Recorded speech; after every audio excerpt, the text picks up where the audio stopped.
দর্শক বন্ধু, আশা করি সবাই ভালো আছেন। 2025 সাল মঙ্গলের বছর। বারে বারে বলি ধৈর্য রাখুন। মঙ্গল খুবই সাংঘাতিক, রাত তেজ বাড়তে পারে। শনি মীন রাশিতে থাকার জন্যে এবং মীন রাশি মীন, কুম্ভ ও মেষ শনি সাড়ে মধ্যে আছেন। এইসব রাশির জাতক জাতিকারা অনেকটা সাবধানে থাকা উচিত। আজ একটি বিষয় তুলে ধরবো যে সন্তান কথা শোনে না কেন, বা বিবাদ্য সন্তান, বিবাদী, সে পিতামাতার কথা শোনে না, তার দোষ না তার জন্ম কুণ্ডলী নেগেটিভ গ্রহের দোষ, সেই সম্পর্কে কিছু তথ্য জানবেন। এবং কিছু যোগ তার উপর কাজ করে এবং যুক্ত গ্রহ কাজ করায়। এবং তার সাথে বলি বাড়ি বাস্তু কিন্তু খুবই ইম্পর্টেন্ট। যদি আপনার ঈশান কোণ কাটিং হয়ে যায়, উত্তর পূর্ব 45 ডিগ্রির মধ্যে 60 ডিগ্রি 45-60-এর মধ্যে কাটিং হয়, কাটা বা ওইখানে কিছু বেড়ে গেছে, সেই বাড়ির সন্তান না বেশিরভাগ ক্ষেত্রে বিয়ারটা বিমুখী হয়। আর বাস্তব দক্ষিণ দিক যদি সিংহাকার, মানে একটু সিংহের মতো আকার, ওদিকে 80 ফুট, পিছন দিকটা 50 ফুট সিংহাকারে, সেই বাড়ির সন্তানরা বিবাদী, বিয়ারডা এবং বেশিরভাগ বদমাশ হয়ে থাকে বাস্তবগত। এবার চলে আসবো আমি আপনার জন্মকুণ্ডলী খুলে দেখুন যে কেতু কোন গ্রহের সাথে যুক্ত আছে, সেইভাবে আপনার সন্তানের ততটাই নেগেটিভ আসবে, সে কথা শুনবে না। তার কিছু তথ্য, যদিও হরস্কোপে কুণ্ডলীর মধ্যে অনেকটা দেখতে হয়, তার ডিগ্রি, তার মানে কতটা নক্ষত্র কানেকশন, অবশ্যই বড় জিনিস, কিছু তথ্য। আর জন্মকুণ্ডলীতে কিছু যোগ আছে। যদি কোনো জাতক বা জাতিকার ক্ষেত্রে বলছি, এই গণ্ডযোগে জন্ম হয়, গণ্ডযোগ দেখবেন, গণ্ডযোগে জন্ম হলে তারা একটু গণ্ডগোল অশান্তির মধ্যে জড়াবে। অতি গণ্ডযোগ আরও বিপদ, বারবার গণ্ডগোলের মধ্যে অশান্তি লেগে যাবে। এবং ব্যতিক্পাত যোগ, শুল যোগ, এই যে আমাদের কিছু যোগ আছে, এই যোগগুলো মারাত্মক সেই জাতক জাতিকার উপরে অনেকটা নেগেটিভ প্রভাব দিয়ে থাকে। যোগটা খুব গুরুত্বপূর্ণ। আমি দেখেছি অনেক বাচ্চাদের নিয়ে আসে অতি গণ্ডযোগে জন্ম, তার ওখানে একটা পয়েন্ট পাওয়া যায়, সে গণ্ডগোলের মধ্যে জড়ায়। অতি গণ্ডযোগ বা গণ্ডযোগ, কারো ব্যতিক্পাত বা শুলযোগ, এ বিপদ ঘটাবে। এ হচ্ছে মূল কারণ, সেইগুলোকে ঠিক করা যায়। তার সম্পর্কে ছোট্ট একটা প্রতিকার দেবো, নিজেরাই লাস্ট পয়েন্ট দেখবেন, অবশ্যই সেটা করবেন, সন্তান অনেকটা ভালো থাকবে।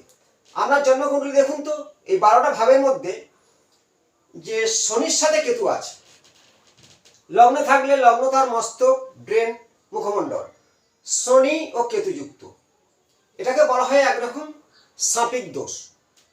বা সপ্তম ঘরে মঙ্গল আছে কেতুযুক্ত হয়ে, বা মঙ্গল রাহুযুক্ত হয়ে, কারণ সপ্তমের দৃষ্টি লগ্নের ওপর পড়বে, সেই ব্যক্তির উপরে লগ্ন ফাঁকা আছে, কিন্তু সপ্তম ঘরে শনি কেতু বা মঙ্গল কেতু, সেই জাতকরা একটু বিয়ারটা বিপরোয়া, গুরুজনদের কথা নেয় না। এটা হচ্ছে লগ্ন সপ্তমে থাকলে হবে, লগ্নে থাকলে হবে।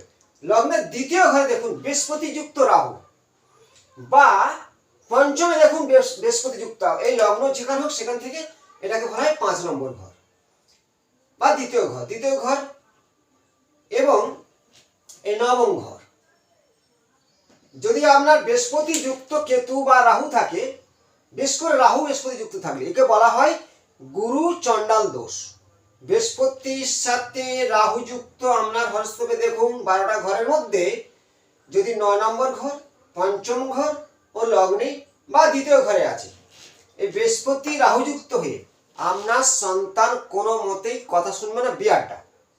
আরো কিছু তত্ত্ব, লগ্নের অষ্টমে চলে যান, 8 নম্বর ঘর, সপ্তমে অষ্টম ঘরে যদি মঙ্গলের সাথে রাহু যুক্ত থাকে, মঙ্গল রাহু যুক্ত বা মঙ্গল রবি যুক্ত, আপনার সন্তান বিয়ারটা কথা শোনে না, আমার কথাটা মিলে নেই। লগ্ন থেকে আপনার লগ্ন যাই হোক, কালপুরুষের মেষ রাশি বা মেষ লগ্ন থেকে আমি এই ভাব বিচারটা দেখাচ্ছি। আমার লগ্ন যদি কর্কট হয়, তাহলে এখানে অষ্টম ঘর হবে, এটা হচ্ছে কি কুম্ভ রাশির ঘর। তেমনই মেষ লগ্নের ক্ষেত্রে এটা হচ্ছে অষ্টম ঘর, বৃশ্চিকের ঘর।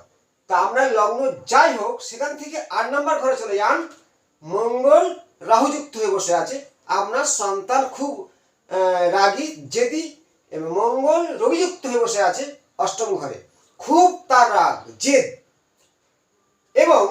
লগ্নে যদি রাহু মঙ্গল থাকে সেই জাতক জাতিকা খুব জেদি রাগী হয়, কারো কথা নেয় না, তার সাথে যদি অতি গণ্ডযোগে জন্ম হয়। এবার দেখুন, রাহুযুক্ত বৃহস্পতি ভাগ্যের ঘর 9 নম্বর ঘরে বসে আছে, বা সিংহ রাশির ঘরে বসে আছে, বা আমার লগ্ন ছেকানো হোক সেখান থেকে 5 নম্বর ঘরে বসে আছে। আমি মেষ থেকে দেখাচ্ছি, এই পঞ্চম ঘরে বৃহস্পতি রাহুযুক্ত, একে বলা হয় গুরু চণ্ডাল দোষ।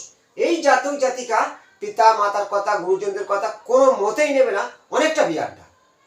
আরও যদি অতি গণ্ডযোগে জন্ম হয়, অতি গণ্ডযোগে জন্ম, বৃহস্পতি রাহুযুক্ত, বৃহস্পতি কেতুযুক্ত, বৃহস্পতি এই মঙ্গল রাহুযুক্ত, ঠিক অষ্টম ঘর, ষষ্ঠ ঘর, দ্বাদশ ঘরে বসে আছে, আপনার সন্তান কোনো মতেই কথা নেবে না, তার ইচ্ছাদি মতো চলবে। এবার তার হস্তরেখার মধ্যে আয়ুরেখা ও শিরোরেখা যদি অনেকটা ব্যবধান থাকে, তারা কারোর কথা নেয় না, নিজের মনের মতো করে চলতে চায় এবং জেদ রাগ বজায় করে থাকে। আবার রাশির উপর কিছু নির্ভর করে, যদি হয়ে থাকে বৃষ রাশি, যদি হয়ে থাকে তার মেষ রাশি, মেষ লগ্ন, আবার লগ্নে রাহু বসে আছে, প্রচুর রাগী জেদি অবশ্যই হবে। আর যোগ খুব আমাদের গুরুত্বপূর্ণ, যদি গণ্ডযোগ বা অতি গণ্ডযোগ জন্ম হয়ে থাকে, তার সাথে এই মঙ্গল রাহুযুক্ত অষ্টম ঘরে আছে, কারণ অষ্টম ঘরটা হেলথ, সেখানে বিপদও আছে, প্লাস তার গুরুজনদের কথা নেবে না। আর বৃহস্পতি রাহুযুক্ত হয়ে থাকলে, দ্বিতীয় ঘরে থাকলে, লগ্নে দ্বিতীয় থাকলে তার কথাবার্তা খুব ছাঁটখাট আলাদা হবে। যদিও বৃহস্পতি একজন টিচার আর রাহু হচ্ছে চাঁড়াল, সেই কারণে বৃহস্পতি রাহুযুক্ত হলে গুরু ও চণ্ডাল দোষ বলা হয়। বৃহস্পতি শনির সাথে কেতুযুক্ত হলে সাপিক দোষ বলা হয়। সেই জাতক বা জাতিকা অতটা কারোর কথা নেয় না, তাদের একটা নিজের মন যাই চলে। যদিও তত্ত্বটা অনেকটা বড়, নক্ষত্র কানেকশনটা সবচেয়ে গুরুত্বপূর্ণ এবং ডিগ্রি দেখতে হবে কত কাছাকাছি আছে, তবে সেই ঘটনাটা ঘটবে। চন্দ্র কেতুযুক্ত, চন্দ্র কেতুযুক্ত যদি আপনার সন্তানের লগ্নে থাকে বা অষ্টমে থাকে বা ভাগ্যের ঘরে থাকে বা পঞ্চমে থাকে, সেই সন্তানরা একটু বিয়াড্ডা বিমুখী চলে। তার জন্য তাদের চন্দ্র কেতুযুক্ত হলে এই চন্দ্র শুভ গ্রহ, কেতু পাপক গ্রহ, যার মুন্ডনে, তাহলে তার বিয়াড্ডা কিছুটা না কথা শোনার জন্য তার ভাগ্য কিছু নেগেটিভ ঘটবেই। কারণগুলো এইটাই। রবি চন্দ্রযুক্ত, রবি মানে কেতুযুক্ত, এই যে রবি কেতুযুক্ত হয়ে আমরা যদি পঞ্চমে বসে, নবমে বসে বা কোনো কেন্দ্রের ঘরে বসে আছে, ভাগ্যের প্রতি হানিকারক, কর্মক্ষেত্রে বাধা, তারাও অনেকটা নিজের জেদ বজায় রাখে। এবং শুক্র কেতুযুক্ত, সেই জাতকরা কোনো কারণে একটা জীবনে একটা দুর্ঘটনা ঘটাবে না, মানে পুরুষ হলে না, নারী হলে পুরুষ, ব্যাপারটা গুরুত্বপূর্ণ। মঙ্গল কেতুযুক্ত, এরা অনেক সময় স্বামী স্ত্রীর মধ্যে অশান্তি হওয়ার কারণ এরা কারোর কথা নেয় না। এদের মধ্যে একটা সেই মানে মঙ্গল কেতুযুক্ত থাকলে যেটা একাধিক একটা নিজের নিতে চলার জন্য সম্পর্ক বিচ্ছেদ হয়। মঙ্গল যদি শুক্রযুক্ত হয়ে যায় সেটাও হয়। বৃহস্পতি কেতুযুক্ত, বৃহস্পতি রাহুযুক্ত, এখানে একটা পয়েন্ট আছে, বৃহস্পতি কেতুযুক্ত কিন্তু অনেক সময় দেখা যায় কিছু তার টেকনিক্যাল লাইনে ভালোই পড়াশোনাটা হয়ে যায়। তেমনই শিক্ষাগত যোগ্যতার ব্যাপারটা আরও অনেকটা ভূমিকা আছে। আর বিয়ারটার সন্তানদেরকে ছকের মধ্যে দেখবেন, এই যোগটা দেখবেন অতি গণ্ডযোগ বা গণ্ডযোগ, কারোর ক্ষেত্রে ব্যতিক্রম বা সুইল যোগ, এই যোগে জন্ম, তার সাথে চন্দ্র কেতুযুক্ত, শনি কেতুযুক্ত, রবি কেতুযুক্ত, বুধ কেতুযুক্ত বা বুধ রাহুযুক্ত, এখানে তারাও অনেক সময় জেদ বজায় করে। বুধ রাহুযুক্ত হলে বুদ্ধি বিভ্রান্তি করায়। মঙ্গল কেতুযুক্ত, চন্দ্র কেতুযুক্ত, সবচেয়ে নেগেটিভ হলো চন্দ্র কেতুযুক্ত আর বৃহস্পতি রাহুযুক্ত, সবচেয়ে নেগেটিভ। তার পরবর্তী নেগেটিভ হলো মঙ্গল রাহুযুক্ত অষ্টমে থাকলে খুব জেদি রাগী হবে। এই ধরনের আপনার সন্তান ঘটছে, কথা নিচ্ছে না, বিমুখী, বিপদে চলাফেরা, তাকে কন্ট্রোল করার জন্যে জ্যোতিষশাস্ত্রে অনেক পদ্ধতি আছে। আমি ছোট্ট একটা প্রতিকার দিচ্ছি। বাড়িতে একটা গণেশের মূর্তি রাখুন, তার সামনে প্রতি বুধবার 9টা করে দুব্বা দিয়ে ওং গ্রাং গণপতি নমঃ, ওং গ্রাং গণপতি নমঃ, ওং গ্রাং গজনরায় নমঃ, এই মন্ত্র জপ করে ওকে দিতে বলুন। আস্তে আস্তে কন্ট্রোলে আসবে এবং প্রতিদিন এই ক্রিয়াটা করতে হবে। এবং তার নাম, যে নামটা হবে সেই নাম, টাইটেল, গোত্র, একটা লাল কাগজে, লাল কালি দিয়ে সাদা কাগজে লিখবেন, রিং করে গোল করে দিয়ে একটা কাঁচের গ্লাসে একটু সিন্ধুর লবণ দিয়ে সেই কাগজটা ডুবিয়ে দেবেন। সারা রাত তার মাথার ধারে বা বিছানা খাটের নিচে থাকবে, পরবর্তী জলটা বাইরে বাস্তের বাড়ি ফেলে দেবে, কাগজটা কোনো গাছে গোড়ায় পুঁতে দেবে। এই টোটকাটা করুন, আপনার সন্তান অনেক নেগেটিভ কেটে যাবে, ভালো থাকবে। প্রত্যেকটা শেয়ার করুন, নতুন যারা সাবস্ক্রাইব করুন, ভালো থাকবেন, নমস্কার।